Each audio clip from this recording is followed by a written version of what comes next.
Well, I think where we're sitting now is a marvelous kind of addition to the downtown. In fact, it's the kind of thing that more cities ought to be doing. In a number of the cities in which I'm working throughout the country for the downtown area, I'm proposing precisely this sort of thing. Well, even going a little bit further to some extent. For example, I think this is great, what you have here. This life and interest and variety.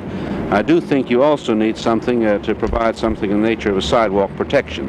Because I know early this morning when it was a little bit misty, or sometimes when I've been here when there's been an intense sun, there ought to be some kind of protection. This arcade kind of idea for cities is an important thing, and something of this sort might be thought about as carrying this thing a little further.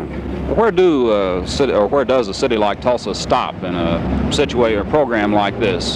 Should we go ahead and provide this for the entire downtown core? Up to a certain point. If you do it too much, if you just extend it the way downtowns have grown, just filtering out, weeping out at the edges on that, you lose the effect of it. It ought to be very high concentration right at the very middle of things, so people will have a different experience when they come into the center. In a certain sense, it's the same kind of idea of designing a mall and a shopping center, and this is what you're really doing here.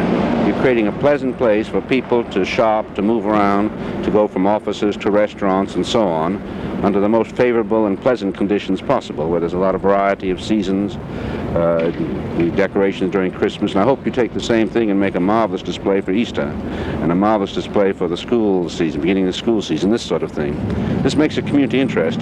But if you thin it out too much, if you take the same thing, just let it edge off in a kind of indistinct and indeterminate way, you're going to lose the impact of the thing being right at the very middle.